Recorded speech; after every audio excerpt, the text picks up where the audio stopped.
Healthy Communities, Moving to Wellness Mental Health Forum.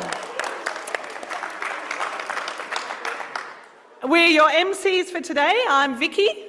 And I'm Kate. Hello. Hope Worldwide Australia acknowledges the traditional custodians of the land in which we meet today. That's the Boonwurrung and Wurundjeri peoples of the Eastern Kulin Nations. And we repay our respects to elders past and present and extend that respect to all First Nations peoples attending today, both online and in person. At Hope Worldwide Australia, we recognise that mental health is an integral part of overall wellbeing and that many individuals and communities face ongoing challenges in this area. We are committed to supporting mental health awareness, promoting a culture of care, and providing resources that help individuals achieve mental and emotional resilience. And we encourage everyone to prioritise their mental health and seek support when needed. We stand together in fostering an environment where all people can thrive, feel seen, and access the help they deserve. Great, thank you. In case I'm doing housekeeping, in case of any fire or emergency, please gather on the grass area outside, and the ushers in the high-vis vests will direct you there. For toilets, they're out this door to your right behind, and also you can take the lift down to the next level or the next level down if there's a queue. I'd also like to, next slide I think, there's the bios of all the people. Oops, I don't know how to do next slide. There's a clicker. Oh, I'm very nervous which button to press. But I don't know how to get that off the screen. Oh, there you go. I'm not very high tech, sorry. Oh, there we go. If you would like the program, you can scan that QR code now to know what's going on as the day goes on. And for donations, we also have the QR code. I'd like to also thank our sponsors who are listed there, the Melbourne Church of Christ, 13 Sick, which is Home Doctor, for our lunch we'll be having in the break, and then MIPS, Medical Indemnity Service. Protection Society. I'm terribly sorry. I did Google search, couldn't quite find it. Okay, so we're on a tight schedule today, so I'd like you to save your questions for the panel discussion at the end. If you'd like to take a break and sit out of the auditorium, we do have a TV with the speaker out there where you can watch the live streaming on. And at 1:15 we'll be having our lunch break. And I would like to just start the introduction for our first speaker today. I would say he's the most handsome man here. He is most intelligent, the best speaker, dad and husband of mine, so I'm biased. And you can learn more about Dr. Mark's experience as a GP in the bio, but just he obviously has a lot of experience around trauma, which we'll be speaking to today. He's worked in hospitals definitely, but in prisons, refugee clinics, and he, for a fun fact, worked as a medical professional in Afghanistan under Taliban rule for almost 5 years in the early 2000s. So welcome up, Mark Timlin.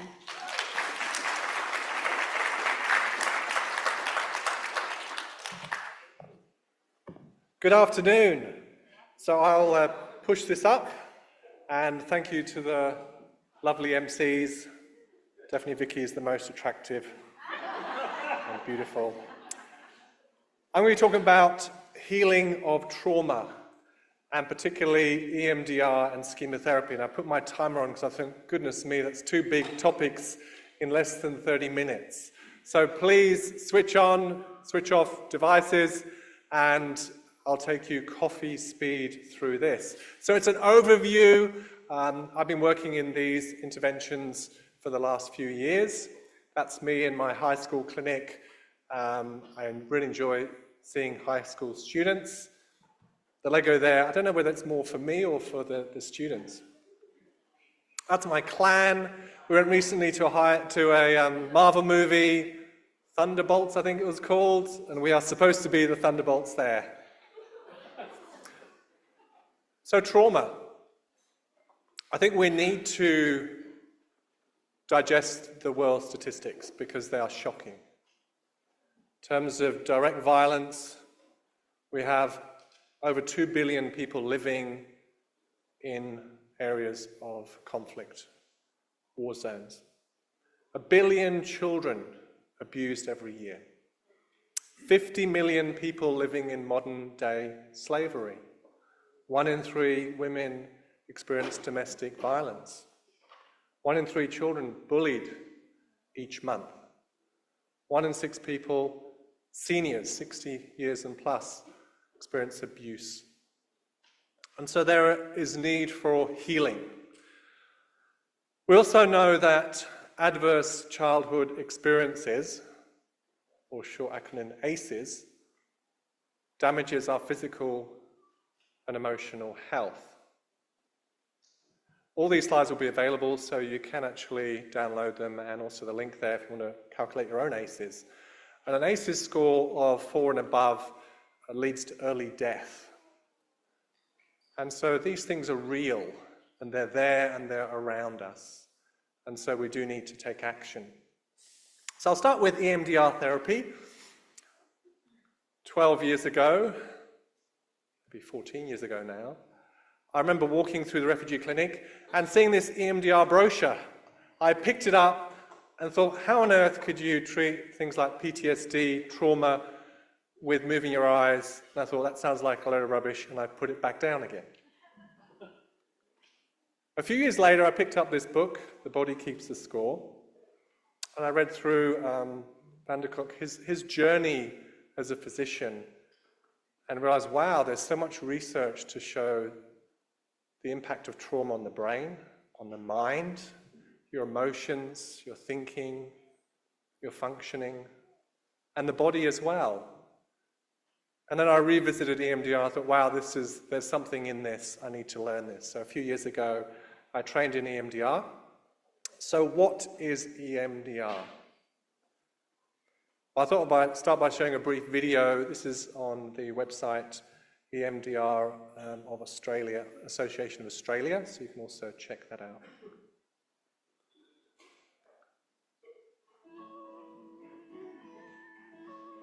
EMDR therapy was originally developed in the United States of America. Its purpose is to treat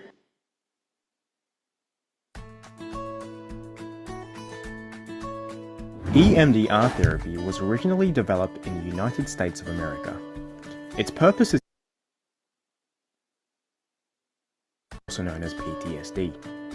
It's been used in a variety of settings and countries over the past 25 years to not only successfully treat PTSD, but to also address a range of other mental health issues including depression, anxiety, panic attacks, grief, performance anxiety, nightmares, phobias, and addictions.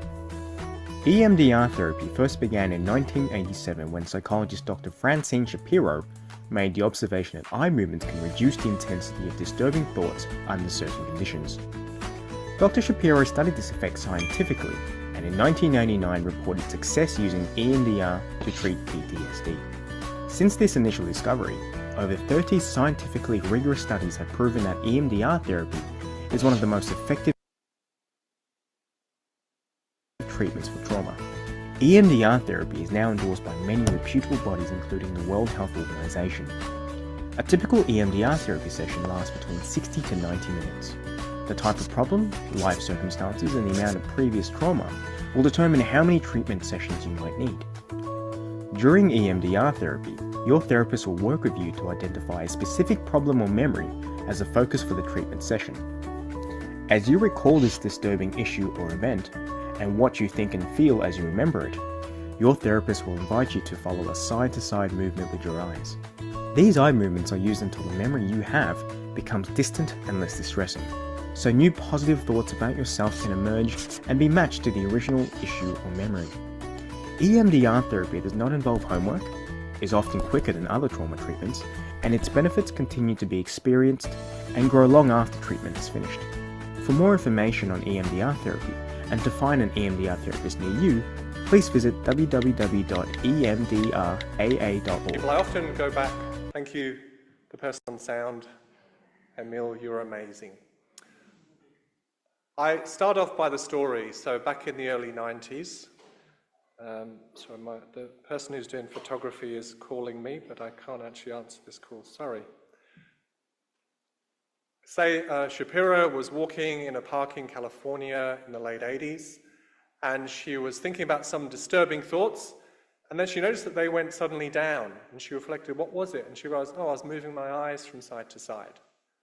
And then she thought, have I discovered something, or is this just me? So she went to her friends and did the same. Now, they couldn't kind of do both, think about something distressing and move their eyes. So she said, okay, well, just follow my fingers. And they all said the same thing. Wow, the distress went down. And back at that time, you had a lot of veterans who had PTSD, and she went on to do the research and compared it with other forms of therapy and actually treated PTSD. People got better and were cured from their PTSD. So how does it all work? There's different theories, a lot of research. I think the basis of it is this adaptive information processing that goes on in our brains. We have this amazing brain. Whenever in psychology, if you hear adaptive, it's often positive. Maladaptive is bad, adaptive is good. It's healthy, it's functional, it works. And information we take in all the time. Hopefully there'll be some information from today you'll take in, and then it's stored in memory. It's processed like a factory will process things and then make something from raw material into something useful.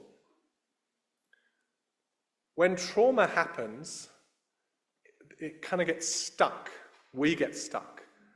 And it doesn't get processed into past memory. And so it's there and it's easily, readily triggered. Like a blockage of a river. And what EMDR seems to do is when you go to those touch points, you remove some of these twigs. And sometimes you remove one that dislodges the whole dam, and then you're set free. And you feel that release. Another way I describe is wounds.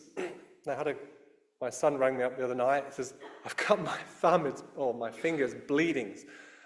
He did it with Alex. They're doing food, and I think it was potato peeler or something. Don't try and remove the potato with your fingers from the peeler. But I was going to put that photo, but I thought I'd probably traumatize everybody because it wasn't pleasant, because it kept bleeding for about 2 hours. But when you touch a fresh wound, it hurts. Equally, when you go there with unprocessed trauma, it actually hurts and you feel like you're reliving that trauma. But a scar, this is the finger of my daughter. She's also one of the ushers over there. And she did this at age 12, and I remember because it was a loud scream, and it was one of these sharp kind of Stanley type craft knives. So the paper, she got her thumb, and I took that photo yesterday. So it's healed.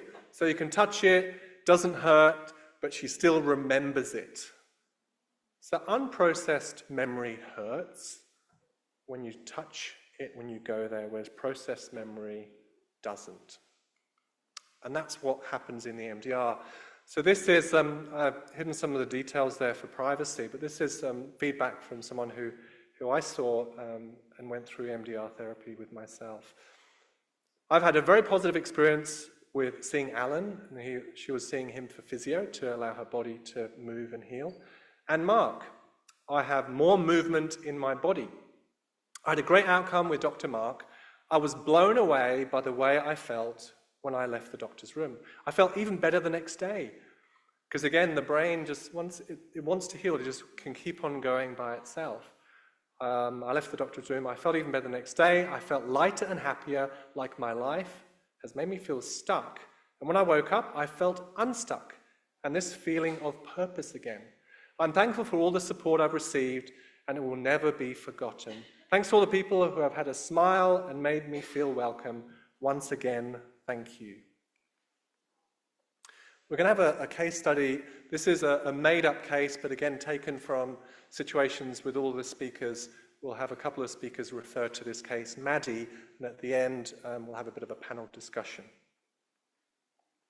6-year-old girl, loved swimming, was out at the beach with the family, ran into the waves, and a big wave caught her. She lost her balance and nearly drowned. Luckily, the dad was nearby, managed to find her hand and pull her out. But then she didn't want to go swimming anymore. So the morning, the regular swim lessons that she was before passionate, she just wouldn't go. She wouldn't go near the water. The negative belief was swimming is dangerous. and her parents were distressed. So they heard about EMDR, they took her to 3 sessions of therapy, Mum was there, and the therapist went to that memory. It was a 10 out of 10, she was highly anxious. She had to do some little bit of resourcing just to keep her able to go to that memory, and managed through the EMDR therapy, through the eye movement therapy, to get that SUDS down to 0. And then she was able to start to introduce this new belief. And again, you do more eye movements and it connects it to that now desensitized past memory and the belief that swimming is fun.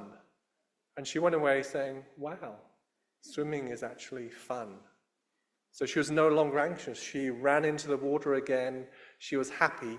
And she actually developed a passion for diving and went on to be a diving coach. Secondly, SchemaTherapy.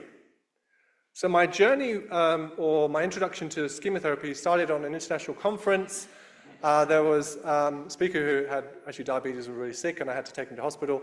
He happened to be a SchemaTherapist, John Louis. And he was actually working on preventing schemas. So, because he went to some conference, Jeffrey Young was the person who started SchemaTherapy. And at this conference, John said, okay, what have you done to prevent it? And he's like, well, you go ahead and do the prevention because I'm doing all the treatments. And so he came together, did the research, and identified what parents could do to prevent schemas happening in the first place. And I thought, wow, parenting is tough. Okay, let me also get some extra resources as well as the ones from my community. Okay, so what are schemas? So they're mental shortcuts, they're blueprints, but can be very wrong because we make assumptions. They're deeply entrenched beliefs about ourselves and how we see the world and other people. We learn them in early life, typically before the age of 11 or 12. After that tends to be significant severe trauma that can change or develop new schemas. And they do evolve and change because the memory is like that, it's adaptive. And so even schemas, as we can heal ourselves, we can change or lessen our schemas. They're made up of broad themes of memories, emotions, and thoughts, often subconsciously. So we just they're just there, lurking. But they're not helpful, and they tend to be destructive, damage our mental health, and also relationships. So SchemaTherapy was founded by Dr. Jeffrey Young in the 90s, and he did 20 years of research and found 18 of these schemas, and the typical person might carry about 7 of these negative schemas. I have a few of them as well. And the therapeutic approaches, we won't go into that because there's no time, but the one I like is imagery. So you can go into someone's roots of where maybe there's been issues in their childhood, and because it's a memory, you can go in and bring in, say, protector figures, nurturing figures that are very healing, and then it can actually disempower that particular schema. John Louis more recently then went on to discover 14 positive schemas, and I really appreciated that because sometimes we just always focus on the negative, but hang on, there's some strength and some positives. If we can build that, that can also be a way of dealing with the negatives. This clip is from the charity Barnardo's, a children's charity, and it demonstrates the connection with childhood trauma and the adult, and also the impact, the positive impact of therapy and that therapeutic relationship.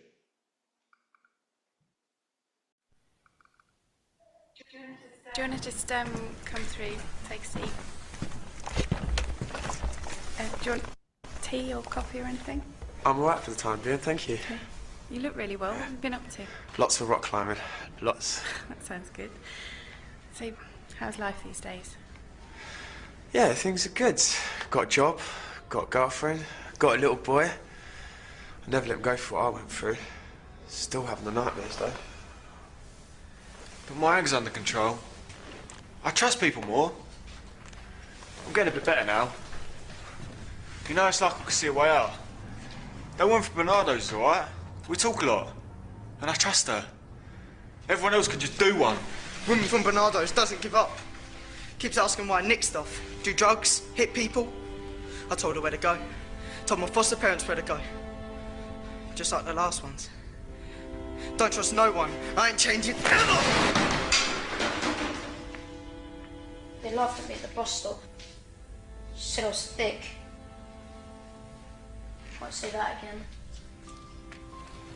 Mommy's boyfriend hates me. I tried hard, but he always finds me. I'm scared.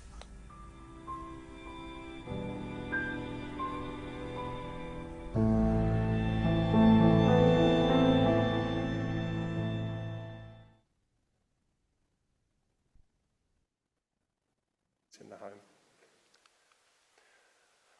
So when we have nurturing, an environment where it meets your core emotional needs, then you develop these positive schemas, and there's this relationship. Equally, when you're exasperated, and a lot of research looks at trauma, neglect, abuse, and it exasperates the child, when that's the environment, then core emotional needs are not met, and that develops these negative schemas, which again are associated with poor mental health. So they're the positives. Again, you can take photos, look at that up later, and then we have the negatives. It's interesting, you have 14 positives and more negatives. I think that's kind of life, isn't it? You tend to have more of the negatives than the positives. And so this woman who's got the schema of defectiveness, in her mind, her schema is saying, I am fat, I am ugly. And the root was a competitive interaction where she was always compared to her sister, you're not good enough, you'll never be as good enough. It may have come from a good place, like the parent might think is hopefully motivating, but it didn't. It actually demotivated and discouraged, where there's a sense of, I can never measure up. I'll say to people, what about this one? A lot of people say, oh yeah, this is great. Yeah, really positive and confident. And then I'll ask, would you date this person? And the girls say, no way. And I say, why not? Because you'd be treated like trash. The problem is he a king? No. Does he think he's a king? Absolutely. It's the spoiled child. No boundaries, no limits. You're the center of the universe. It sounds quite good. You're the most special boy in the world. Does that mean the world revolves around you, that you're more special than everyone? It's okay to be special. What about she said, you're the most special boy to me? And there are limits that are reasonable and boundaries. So both are not good because they're distorted, they're not helpful, and they're damaging in relationships. And so with SchemaTherapy, it allows us to actually be more objective, to be real, to be honest, and to be the best version of ourselves. Another thing with SchemaTherapy, there's 3 coping styles. So when the schemas are triggered, we can either surrender, we give in to them, and we think, I just can't do this, and I'm just going to be my schema. Or we avoid, we run away, it's too painful. And that can lead to avoidance strategies like just keeping busy, healthy, overexerting yourself with sports, but also maybe alcohol and drugs as a way of numbing addictions. Counterattacking. I don't believe this, and so you attack whoever's triggered you in that thing because you don't believe that schema about yourself. And that's the kind of person that you may have experienced and you think, okay, I've got to walk on eggshells here because I don't want to get it from this person. There's also modes, I won't go into that, but we can go into these modes as well, and that's another part of SchemaTherapy. But if you want to, really, I think the takeaway for me would be just some self-awareness, because I think it's like switching the light on to us, okay, wow, I don't have to react this way. This is an exaggerated view that I've learned, but it's not really helpful. If you want to do your own schema, I've got permission for people to use this. So get online, you can put in your therapist's email, or you can just put it to yourself, and then it will take you through all these schemas. This is, to finish off, this is feedback from Dylan, who went through SchemaTherapy and his kind of, I guess, experience. Hi, my name's Dylan, and I got asked to speak a little bit on pursuing better mental health and SchemaTherapy. And I can confidently say that pursuing those 2 things has been incredibly helpful for me.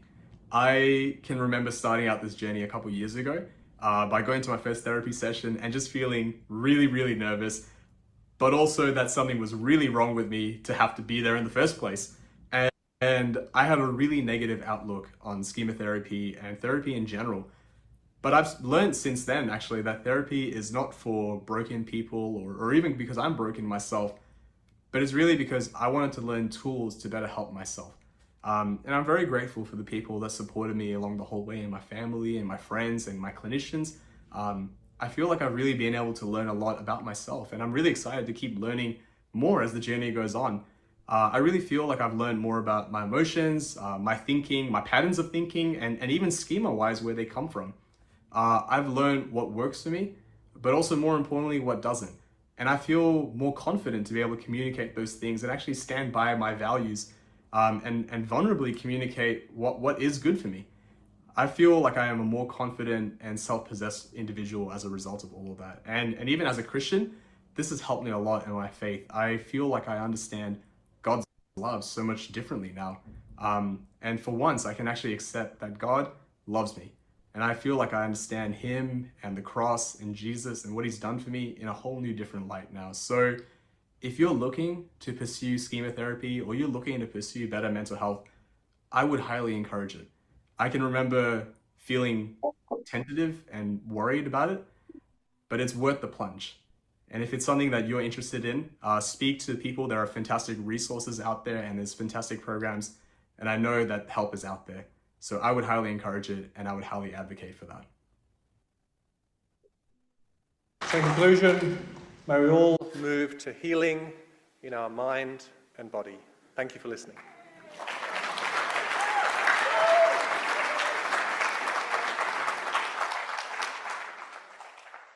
Thank you so much, Mark. That was great, and this is just a small gift.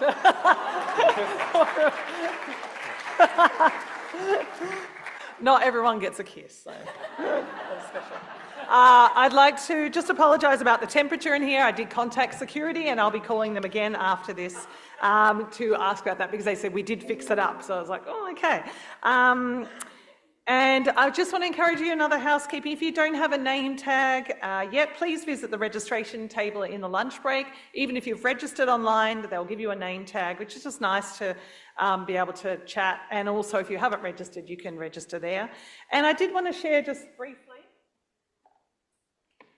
the money that's raised today, some of that will be going towards water filters, Filter Water for Life, I believe, and that these are have been used in Papua New Guinea, and it's reduced morbidity significantly in remote areas that get water from the rivers. And it's literally, they just provide the bucket and this water filter gets attached and it lasts for 10 years, which is amazing. And it's been a great success in helping people in these remote provinces. So thank you, I'd like to say thank you for registering and any donations that you give, and also as the day goes on. Thank you so much, Mark. That was great, and this is just a small gift.